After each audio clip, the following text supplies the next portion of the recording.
So welcome to our When and Where Could I Teach in Australia webinar. This is going to discuss kind of opportunities that ANZUK has across different areas of Australia and what are the best times to arrive and kind of when to capitalize on when the most work is available. So it's going to be a little short and sweet webinar, just kind of half an hour. You will receive the recording for this hopefully tomorrow, if not Friday as well. So you'll be able to kind of watch it back again if you need. So as a bit of an intro, I'll introduce myself, I suppose. My name is Annika. I am a senior global consultant with ANZUK Education. I am currently based in our Bristol office. And if you can't tell from my accent, I am originally from Canada. I've been here in the UK for just about 5 years, and I've been working internally on the global team for almost 3. I was a teaching assistant when I first kind of came across ANZUK, and I ended up working with ANZUK in both Melbourne and here in Bristol. So I've done the journey kind of a couple ways from Canada and everything. So I was a teaching assistant for about 4 years. I specialized in autism and worked with children with special needs. So I've got experience across kind of 3 different countries, 3 different education systems, so I can give you a bit of insight kind of how they compare and everything as well.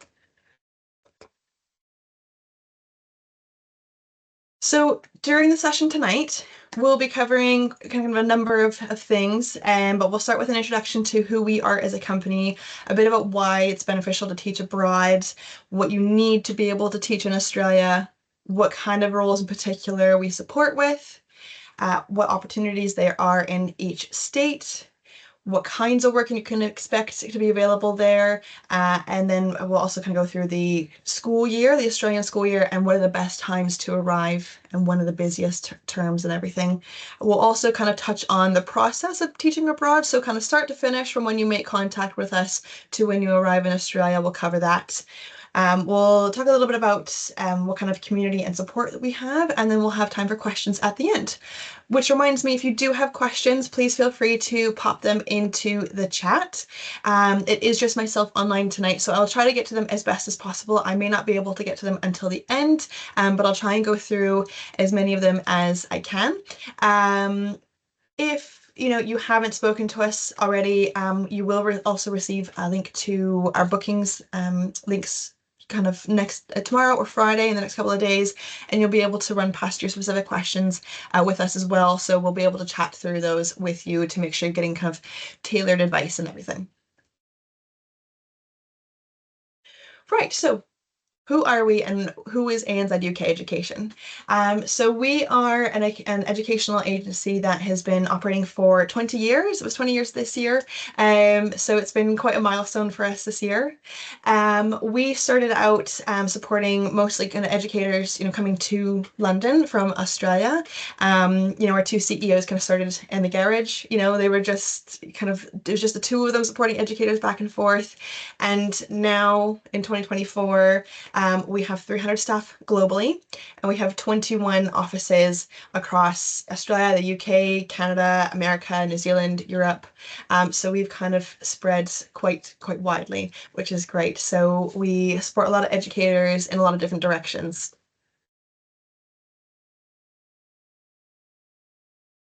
Now, these are some of the things that are most important to us as an agency and what we always kind of keep in mind when we are supporting our educators. So we have a set of values that we follow. We live these values, we embody these values. They are a huge part of what we do day to day and how we interact with each other and our educators. So our Be Great values are belief, equity, growth, relationships, empower, attitude, and team. And yes, we live those kind of every day. They are a huge part of what we do, and they are really kind of built into our kind of day-to-day life. We provide exceptional experiences for exceptional educators. We make sure that you are getting kind of the right support and the right opportunities that are the best fit for you. So this ties into our right educator, right place at the right time. We want to make sure that you're satisfied with, what you're doing work-wise and everything. And we want to make sure that you're getting, the best kind of tailored support and advice. So why teach abroad? I myself have done the journey a couple of times as well, and it's definitely the best thing, I could have done. I wouldn't have ended up in the UK if I hadn't gone to Australia. So you never know what's going to happen, but here are some of the kind of benefits of teaching abroad and what can come of it. So it's a great opportunity for personal growth.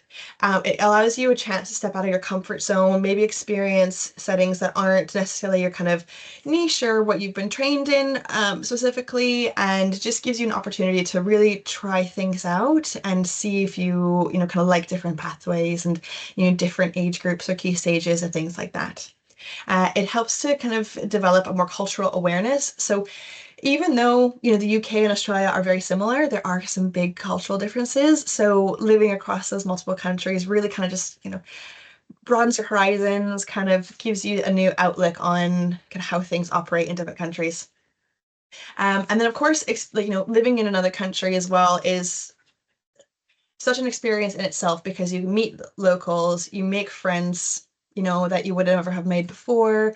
It's, a great way to kind of learn a lot about yourself as well and what you enjoy and what maybe your limits are and things. And one of my favorite things to say is that my year in Australia was the most stressful, challenging, and rewarding and eye-opening year of my life. So it's definitely a really great experience and gives you a lot of opportunities to really grow as well. So there's a lot of career development that's involved too in teaching abroad. You know, teachers who have taught overseas are really highly valuable. Schools love to see that you've got experience in different curriculums. It can offer you, new references from principals from those different schools, from those different locations. It gives you a lot of different kind of insight into your skills and everything. And it can be financially rewarding to teach in other countries. They have their own unique pay scales that are kind of set to their cost of living, but also they have different unions that are, fight differently for their educators and things. So it can be really financially rewarding working in Australia as well. And then, of course, it's a great life experience. So, kind of what we've touched on before, you make friends from all over the world. I have lots of friends still in Australia that, I never would have met if I hadn't been able to teach and work in education over there. It's a great way to travel that part of the world because we all know, kind of like Southeast Asia, Australia, New Zealand, take so long to get to. So it's a great way to kind of be based there and really see that part of the world. There's also huge kind of like expat communities in Australia. I was part of a Canadian community in Melbourne, which was really handy because if I was feeling homesick, I had people to go to. And then there's also lots of educator communities. So it's a great way to meet educators from the UK, Ireland, Canada, America, New Zealand, who have all come into Australia as well and are kind of, finding their feet and in the same shoes as you are, and they can share their experiences and share tips, and you can make lifelong friends that way as well. So these are some of the benefits of teaching abroad. Now, in terms of making the journey and what you need to get to Australia, we're going to get into the nitty gritty now. So, to be able to teach in Australia, first and foremost, you need some kind of working rights. So, in most of our educators' cases, they are going to have some kind of visa. We do work with, a few Aussies and Kiwis who have been in the UK who are returning. So, in that scenario, they can obviously just use their passport and, work there without any kind of restrictions or anything. But most of our educators from the UK, Ireland, and Europe, they are on either a 417 or 462 working holiday visa. So they're very similar, those working holiday visas. But those are kind of the most popular for our educators who are under the age of 36.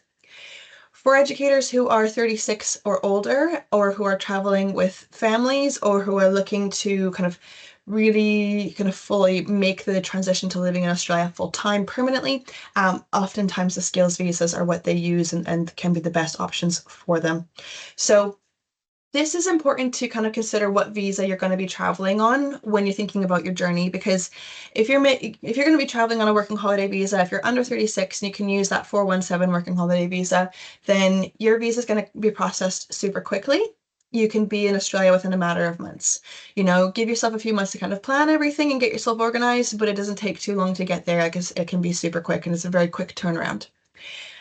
That being said, if you are traveling on a skilled worker visa, those visas take a year, maybe more to process, so it's worth considering and kind of making sure you've got that, in your head in terms of when you want to start planning the process and everything and when you'd like to get there.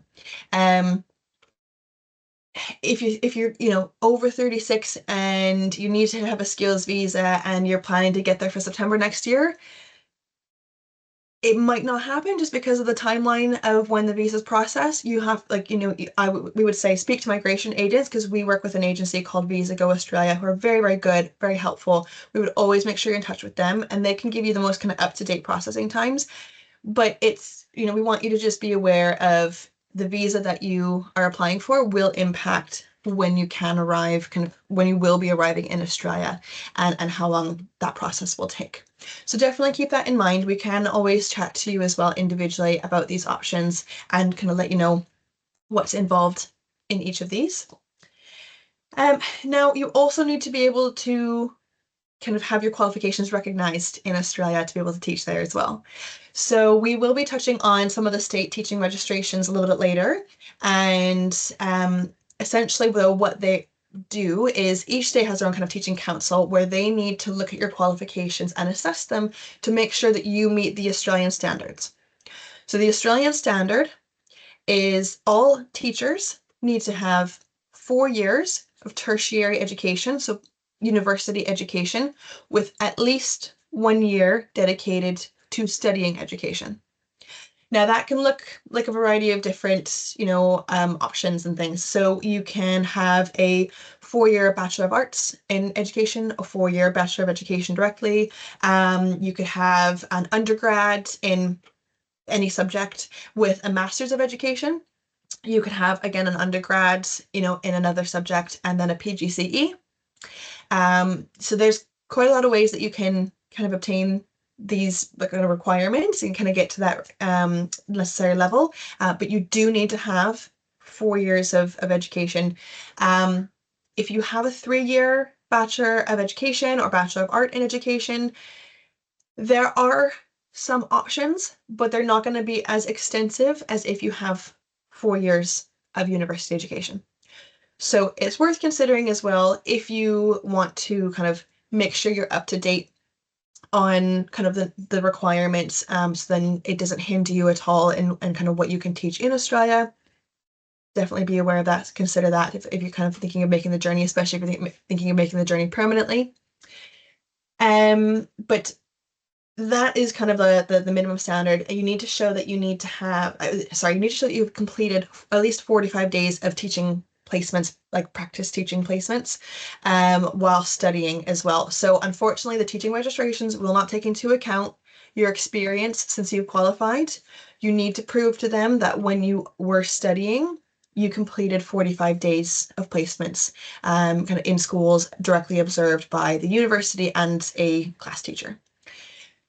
So again, we'll kind of run through state registration as well as we go, and we'll talk about the processing times for each state, because that will then kind of impact when you want to make the journey and how quickly you can get into work and everything.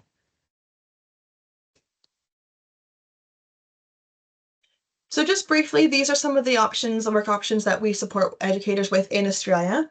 So we support early childhood teachers and educators. So whether you are at level 3, if you are, at an early childhood teacher, a diploma level, early childhood educator, we can support you in Australia. We obviously support teachers as well, primary, secondary, SEN, everything under the sun. We do support staff. So we have teaching assisting opportunities in Victoria as well, and we'll talk about that in a moment. But we do have those options. And then we support with something also called out of school hour care. So this is kind of like teaching assisting work, but it's your before and after school care. So we have that available in some states. And then we also do have executive opportunities. So educators who have quite a bit of experience behind them, if you're thinking of making the journey permanently on a skills visa, we can support you with kind of making the step into some of those leadership roles in Australia, and kind of make sure that you're still progressing your career and everything like that. Right. Before we jump into this, I did see a question pop up, and I will try and come to that. So Paige says, your university degree was 3 years, and then you did a further NQT within the school. Unfortunately, the NQT isn't recognized in Australia as an extra. kind of qualification in a way. So Australia doesn't have their own version of NQT or ECT like we have here in the UK. Like England and Wales and Scotland kind of have their own version as well. I think Ireland does too, the dry head. So Australia doesn't have their own version of that, so unfortunately they don't recognize the NQT and ECT, so you don't actually need to have them done either to be able to teach in Australia, but it doesn't count towards your qualifications. So what I would say is if you do have a 3-year degree, definitely give us a call and we can, or arrange to give us, like, book in for a call with us and we can chat to you about kind of what your options are and kind of things to consider when making the journey and everything. So we're going to jump into early childhood education, and we're going to talk about this in particular because it's kind of its own little bubble. Like early childhood education in Australia is its own, yeah, just its own everything. It's really very different from primary and secondary teaching. So that's why we kind of speak about this first, especially because it's the same across all the locations, so it doesn't really differ in terms of what's available in each location. So we have early childhood opportunities across Western Australia, South Australia, Victoria, New South Wales, and Queensland. So on the map, that's kind of left to right. Now, the kind of capital cities for those areas are going to be Perth, Adelaide, Victoria, Sydney, and Brisbane. Those are kind of the main cities we support with. We also have offices based in Canberra, so we can support with that as well. And we work with educators, again, level 3 educators, diploma educators, like early childhood educators, general early childhood educators, and then early childhood teachers. So we've got lots of varieties of opportunities for all those roles. There is both, supply work, contract, and permanent opportunities.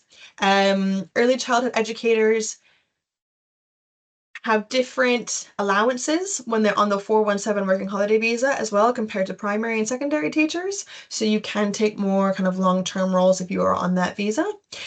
So you do have a little bit of different options available to you in terms of what you can do work-wise and in terms of length of work. Now, within early childhood, there's a couple of different settings that you can work in. There are long daycare settings, which are akin to nurseries here in the UK and Ireland and Europe.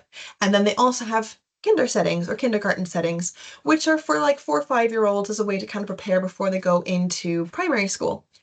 So it's kind of like the UK's version of reception class. It's completely separate from the primary school. It is still regarded as early childhood, and it does not cross over with primary. So long daycare settings are open all year. The only time they really close is like Christmas and New Year. So you know, as an early childhood educator or teacher could arrive to work in a long daycare setting at any point in the year. We would just say, like, I'd say probably December, January, probably the quietest months of the year. But then other than that, they're very busy. Kinders do close over the summer holidays because they are kind of almost more of a school setup. So they would close over the December and January summer holidays. But early childhood educators, you can arrive at any point in the year. If you are doing like supply work and everything, our minimum wage for those roles is $34 an hour. However, that is role dependent. So if you're working on a level 3 role or a diploma role or a teacher role, your kind of minimum wage would depend on that role. So if you are looking to work in early childhood, we can speak to you directly about that and give you more specific numbers kind of around that, dependent on kind of what your levels and qualifications are. Now, to be able to work in those settings, you do have to have a qualification that is recognized and assessed by ASIQA, which stands for the Australian Children's Education and Care Quality Authority. So they are a national body and they oversee kind of every state within Australia. So once you have a qualification that is assessed positively by ASIQA, then you can teach anywhere, you can work anywhere across the country. There is an extra step if you are recognized as an early childhood teacher, but if you're an early childhood educator or kind of level 3 educator, then you can just, once you're done, one application, you can go anywhere in the country. Now, ASIQA can be applied to internationally, so before you arrive in Australia, up to 1 year prior to when you're going to arrive. It does take up to 8 weeks to process, so you want to factor that into kind of when you're arriving. So for example, if you were thinking of arriving September 2025, you would want to make sure that you have this applied to, yeah, I would say, by the springtime of 2025.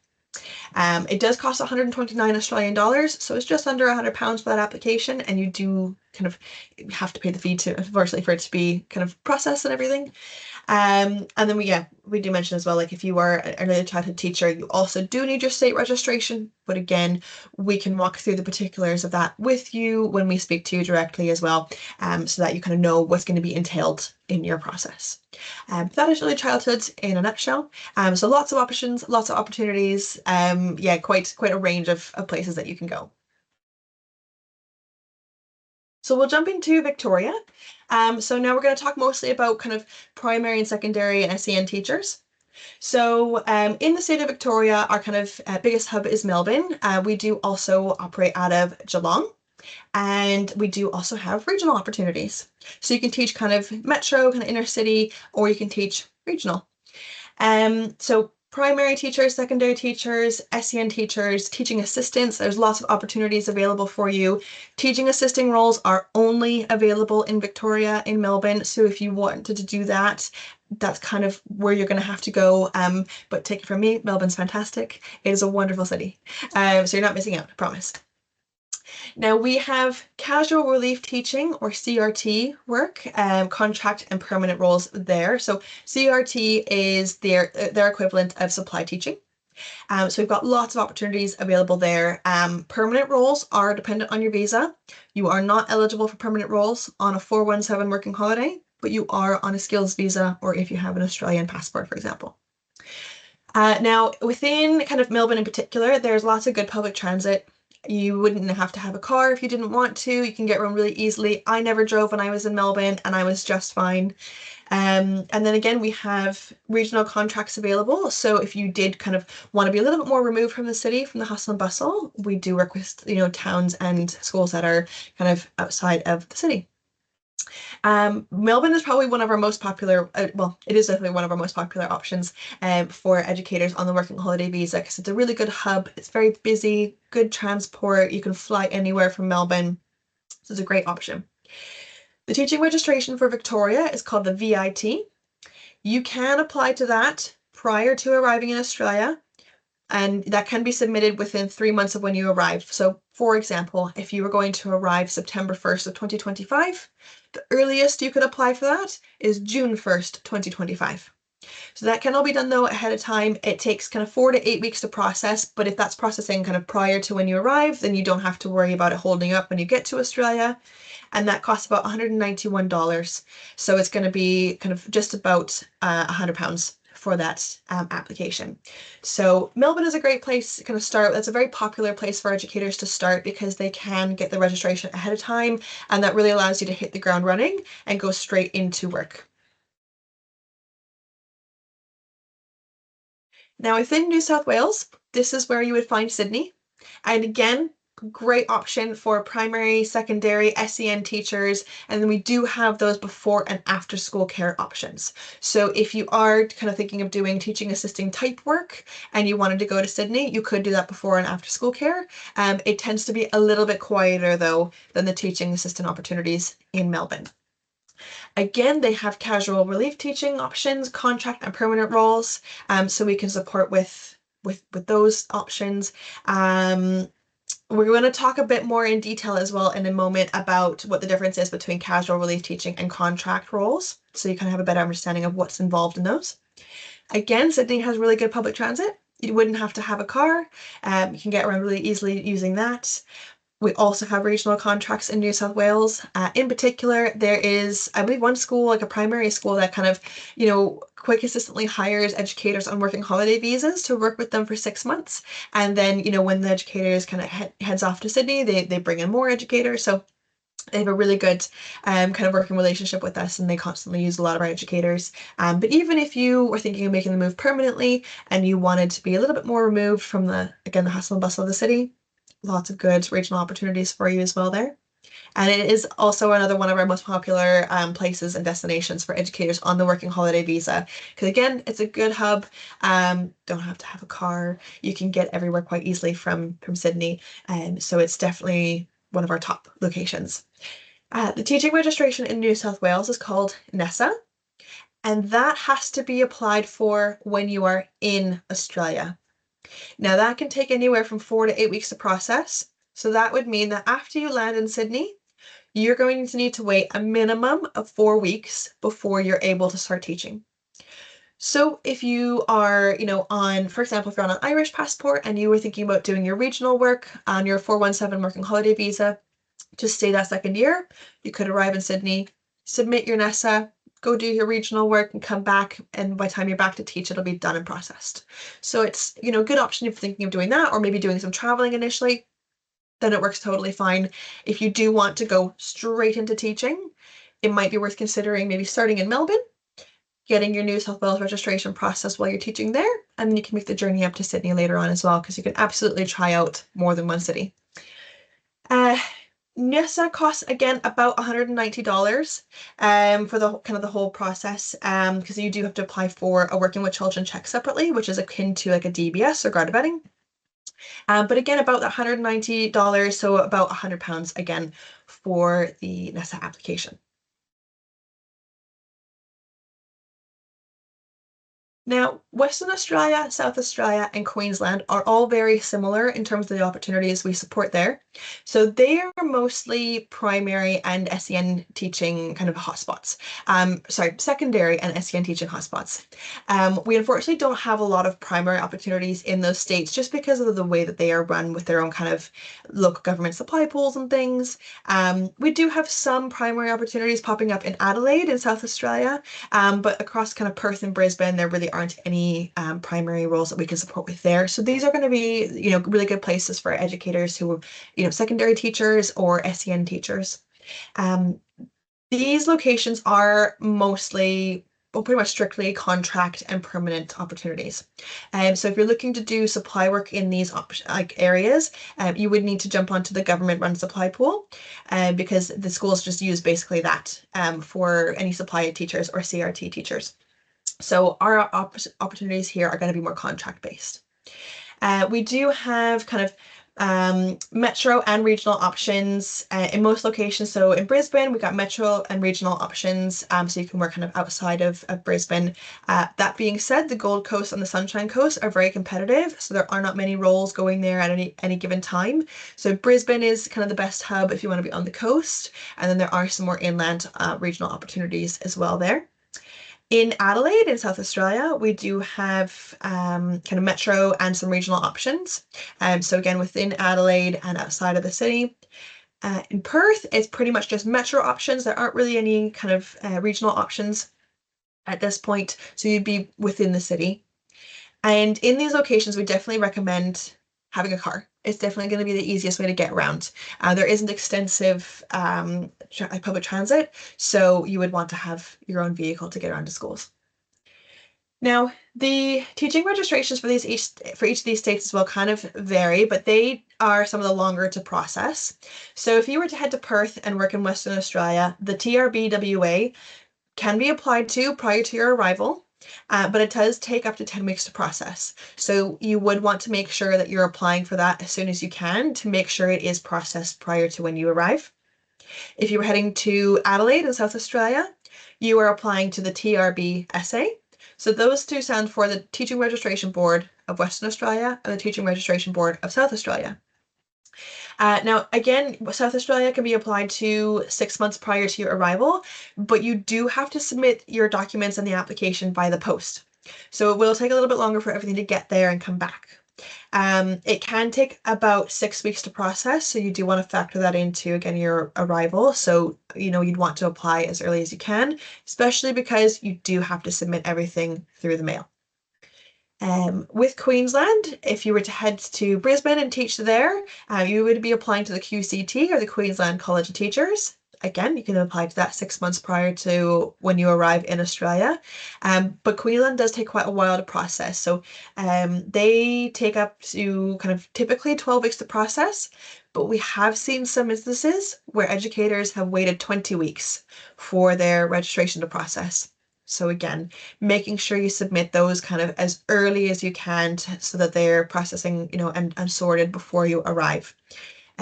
So that is kind of in a nutshell what the teaching registration lengths are. And again, you can kind of see the cost there and everything.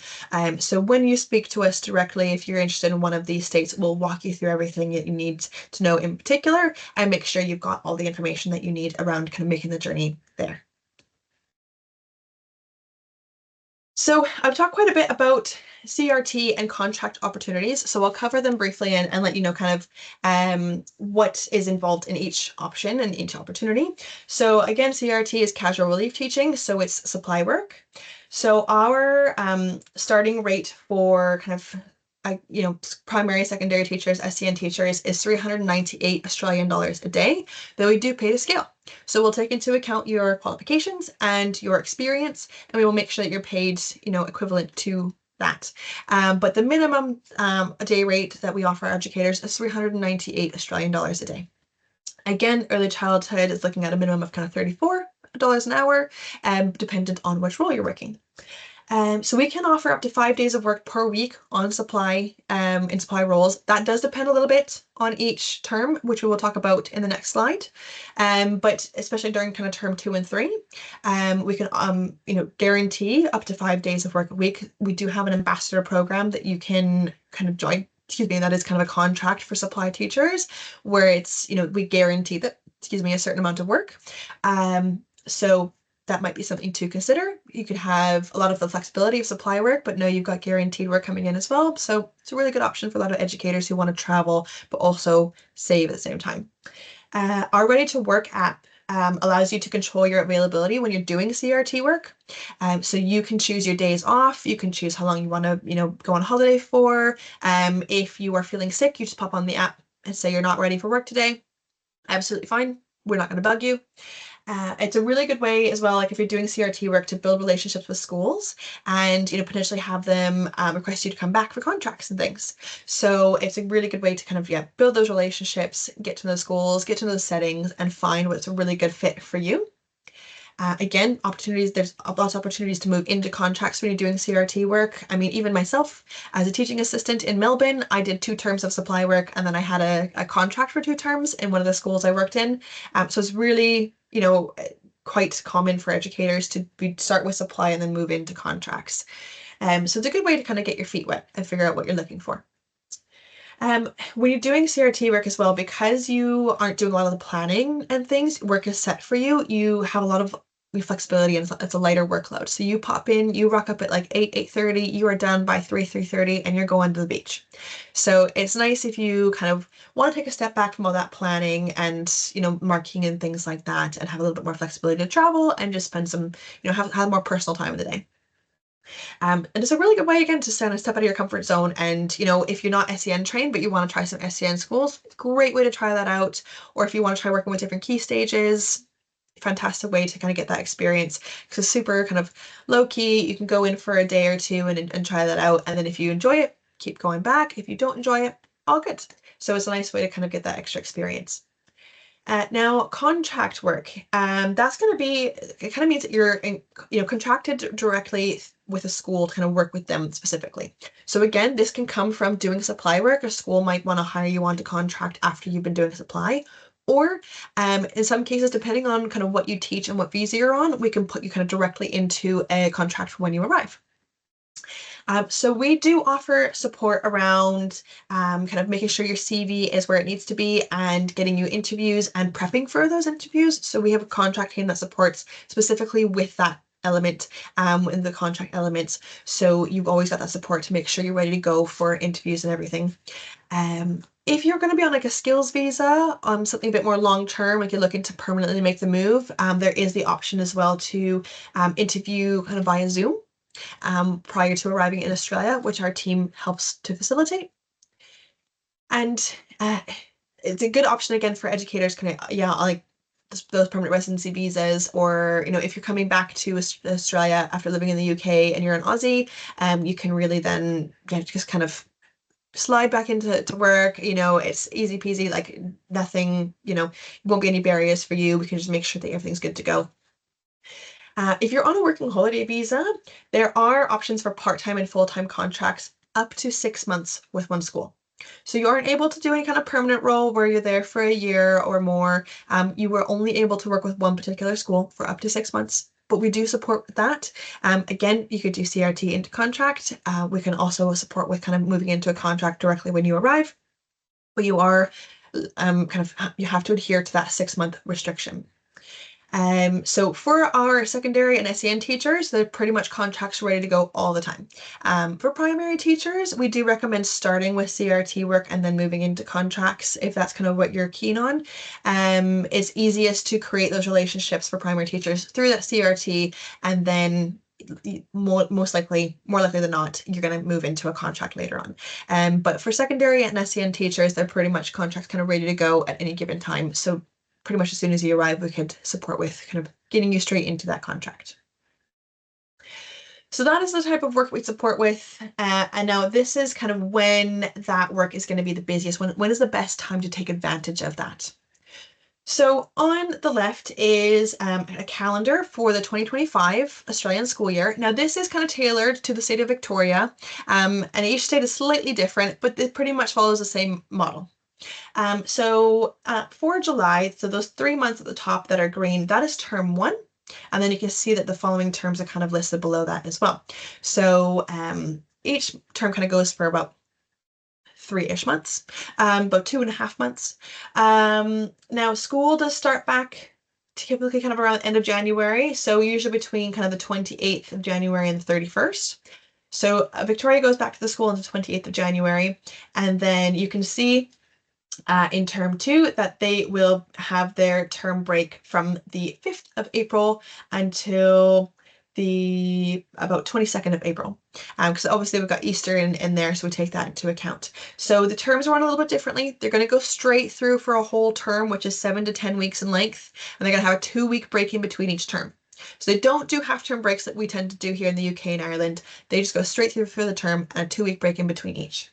Now you can see that the break in between term 2 and term 3 lands in July, and then the break between term 3 and term 4 next year lands between kind of end of September and early October. Then term 4 will end usually around the 19th, 20th, 21st of December, and then that is when summer holidays are going to start. So they will have a 6-week summer holiday over the end of December and over top of the over the January. Paige has just mentioned that she can't see my slides. Oh, I'm not sure why. If nobody else is seeing my slides, please let me know, because I'll try and readjust. Now, in terms of kind of what the busiest parts of the school year are, term 1 is pretty quiet across the board. So in terms of casual relief teaching, the work doesn't typically tend to pick up until about early to mid-March. Oh, Charlotte can't see anything either. All right, sorry, bear with me a second, everybody. I'm just going to stop sharing for a moment, and then we'll reshare my screen, and hopefully that works.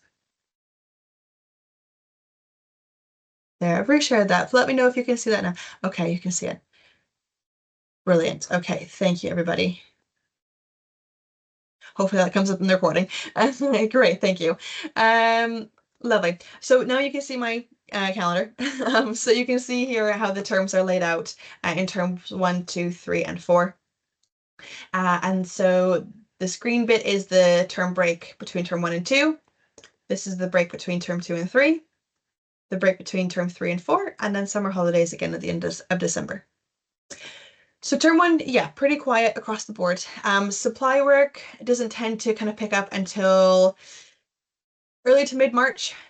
We can typically kind of guarantee 2 to 4 days a week, depending on the week in the term. So from about week 4 of term 1, we kind of start guaranteeing 2 days, and then we build up to 3 days, and then we build up to 4 days. For contracts as well, there are contracts that pop up at that point that are going to be term by term or kind of semester by semester. So it'll be, anywhere from 3 to 6 months in length, especially if you're on a working holiday visa. If you're looking for something a little bit more long term, there's still some that pop up at that point, but it is a little bit quieter in general. A lot of the hiring for term 1 is done in term 4. So if you're arriving in term 1, just be prepared that it's going to be pretty slow until kind of about March. Term 2, so from kind of Easter onward, very busy. For supply work, we can guarantee up to 5 days a week. And for contract, again, there's going to be lots of contracts popping up that are going to be term by term. So again, anything from 3 to 6 months. Very similar in term 3. So term 2 and term 3 are the busiest times of year, especially for supply work. So that's going to be any time between kind of like April to September. Again, term 3 is 5 days a week for supply work. Contracts, again, are pretty busy popping up at that point. They get everything from a kind of like long service leave to sick leave to maternity leave. So lots of things popping up at that point. And then term 4, in terms of the CRT supply work, term 4 is quite busy to start with, but it does peter out toward the end of the year. So kind of toward the end of November, it gets a bit quieter. So if you have, been working with schools in term 3 or early term 4, it is very likely that, they'd still be kind of requesting you back. But if you're arriving around November time, you're definitely not going to be able to get into any kind of supply work. So between, I'd say, November to February is pretty quiet for supply teachers. So everything kind of slows down by end of November and then starts back up kind of mid-March in terms of supply. So you want to really ideally arrive between kind of, you can definitely arrive in term 1 as long as you're prepared. That's going to be slow, but the busiest times of year to arrive are going to be really between kind of April to September. So those are the ideal times to arrive for supply work. For contract work, there are some contracts that still pop up for this term, but a lot of interviews are happening for term 1. So if you can arrive as well over kind of August, September, October and get a contract at that point, that does really kind of help you secure a contract for term 1 as well. If you want to know you've got 2 terms worth of work coming through and you've got contract ready to go, you want to arrive as early as you can kind of in that kind of term 4 period. So very end of term 3, early term 4 is a good time to arrive if you want to make sure you've got contracts for term 4 and into term 1, especially because, a lot of schools are interviewing for those roles over like September and October. So this is, really kind of the best times to arrive for supply and contract. So again, term 1, just a bit quiet. Term 2, 3, and 4, really busy. So ideal times to arrive are going to be between kind of April to September if you really want to like kind of hit the ground running for work-wise. If you're happy to kind of do some traveling while you get set up, while you get over the jet lag, get to know how the country works and everything, term 1's a great time to arrive. Even over kind of like December, November, December, you can arrive, work on your teaching registration, do some traveling, get that, do that while the weather's really hot, and then you can come back when the work starts to pick up again, kind of mid-term 1. So in a nutshell, these are really kind of the best times to be arriving for, supply and contract type work. We'll run really quickly through the process. I'm just aware of time. I know I've definitely gone over the half hour. There's just lots of information to share, but we'll kind of run through the process. So if you've got any questions, start thinking about those now, and we can kind of address those in a couple of minutes. So what's going to happen from when you first have initial contact with us to when you arrive is we're going to speak to you kind of about what you're looking for, when you plan to arrive. We'll walk you through when to apply for your visa, what teaching registration you need to get done. Once you have your visa granted, whether that is a working holiday or a skills visa, we're then going to put you in touch with the teams in Australia, depending on kind of where you want to go. So if you're thinking you're going to head straight to Melbourne, we'll put you in touch with the team there. If you want to go straight to Sydney, we'll have you talk to the consultants that are based there.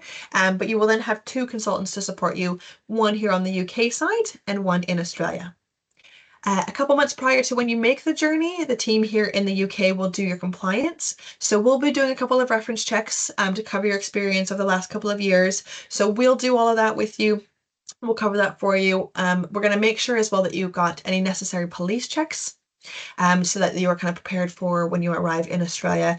So we include all of these bits too in like checklists and things that we give you along the way. After the compliance is done, you're going to kind of make sure that your registration is sorted. So your teaching registration should be submitted by that time, or your documents should be ready to submit for when you arrive.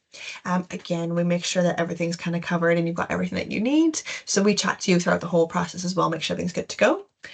When you arrive, you're going to pop into the office and meet with your consultant, and they're going to do kind of a registration for our system and everything as well. Now will have you come into the office, meet them in person, meet the teams that you're going to be working with who deal directly with the schools and everything. And then they're going to clear you for work. So there will be a couple of safeguarding things you'll need to do along the way. I know here in the UK we do similar processes, so it's the same in Australia. They just want to make sure you're up to date on all your safeguarding and everything. And then once that's done, you'll be cleared for work. And as soon as you're cleared for work, the next day you could be in the classroom.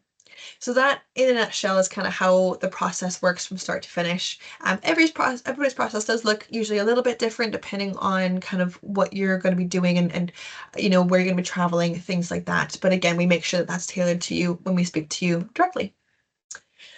Now, we do provide you with loads of resources along the way as well. So again, like I mentioned, those checklists to help you work through what you need for kind of where you're going. And we do also provide detailed blogs on how to complete the state registrations. So these are full of like FAQs and tidbits that we picked up along the way and helpful tips and things. So you've always got access to those on our website. And those are really good resources to kind of come back and forth to as much as you need. We give you area guides to help you work out kind of what areas of the cities that you're looking to live in are going to be best for you and are going to give you the best opportunities to find the most work and everything. We have a Teaching in Australia info pack, which covers loads of things, from where to book your flights, how to apply for your tax number, how to get Medicare, what websites to use when looking for places to stay, what the calendar for the school year looks like. So, that's going to cover a lot of those things, and you'll receive that once we've spoken to you as well. Again, we do also host monthly webinars. So we do kind of series like these where we talk about kind of specific topics. So every quarter we refresh the webinars. So on our events page, you can kind of keep an eye on that and join us for as many free webinars as you like. So we'll talk about things too, like, we've had webinars about state registrations in particular and things, so it's worth keeping an eye on those. We also got a few in-person events. So we, in particular here in the UK and Ireland, we do host a lot of events with our partner influencer, Caroline McKenna is her name, and her handle is A County Down Under. She's an Irish teacher who worked in Australia for 7 years. So we do a lot of events with her in person throughout the UK and Ireland. In particular, our next round of events will be kind of like May, June next year. And then there are loads of events in Australia for when you arrive to meet other traveling educators. So that's a great way to kind of meet the team as well and just meet people who are in the same shoes as you are and build, meet some friends and build friendships along the way. And then we provide 360 support. So we've got, consultants here on the UK side who are helping you kind of pre-departure, and consultants helping you post-arrival, taking all the legwork out of finding the work for you. So everything's kind of covered. You don't need to kind of stress about, interviews and putting your CVs out and everything. We'll handle all of that for you. Fantastic. So, we've come to the end of the webinar now. So thank you so much for kind of spending the evening with me. I'm sorry about the technical issues. I hope you could see, at least some of it. But I hope it pops up in the recording so that you can watch it again. But if you've got any other questions, feel free to pop them into the chat. Otherwise, when you receive the recording to this webinar, you will have links to our bookings link, which will allow you to choose a time to chat with one of our consultants here in the UK, and we'll be able to chat through all your questions as well as they come up and anything in particular that you need. Lovely. So don't think there's any questions coming through at the moment. Again, thank you very much for joining me. I really appreciate it. I know it's a bit kind of wonky on a Wednesday night. It's like, middle of the week. But thank you for joining me. Keep an eye on our future events and our future free webinars. And we're looking forward to speaking with you all in the future. Charlotte, good question. What was the average daily salary for contracted work? It depends a little bit on the school. when you kind of transfer from like CRT work to contract type work, because you are then paid, like if you're hired directly by the school, you're paid monthly, it changes a bit in terms of salary. So we'd have to kind of chat about that in particular. But the daily wage for supply teachers, the minimum is 398 Australian dollars. Uh, Yes, Liam. So you can be sponsored by a school if you do a contract with them and they're really keen to kind of keep you on, they can sponsor you. Those visas can range anywhere from kind of 2 to 4 years. So that is an option depending on kind of what you're teaching. We see in particular like secondary subjects tend to get have more sponsorship opportunities, but depends on where you are as well. If you are traveling on like an Irish passport or anything like that, it's just 3 months of regional work. I say just it's 3 months of regional work you need to do to be able to extend the visa from 1 year to two. If you are on a UK passport though, that has actually been wiped, so you don't need to do any regional work on the UK passport. So when you speak to our team, definitely like chat with us, let us know what your scenario is, and we'll kind of walk you through what the opportunities could be. Fantastic. Uh, We can advise a little bit on accommodation near schools. Again, our area guides are really good ways to like kind of get an idea of where you might want to be based in the city and everything. When you speak directly to our consultants as well, like if you are looking for kind of contract work in particular and you're looking for something kind of like specific, and we've got some schools in mind, we can kind of, give you some tips on where to be based that would be close to those schools, especially if you are successful with interviews and things. So we can give you some advice around that for sure. But in general, like if you are planning to use public transport and you're kind of based in like Sydney or Melbourne, you can, get around super easily on the transport across the different parts of the cities. So it's very flexible that way, which is really handy. Wonderful. Okay, great. So we'll leave it at that for now. Thank you so much for your questions and thank you so much for joining me. I really appreciate you spending a Wednesday evening with me. Hopefully we will speak to you all in the future soon as well. And last bit of advice is take the plunge. It's definitely worth it. Teaching it abroad is a fantastic experience. So thank you again, everybody, and have a wonderful evening.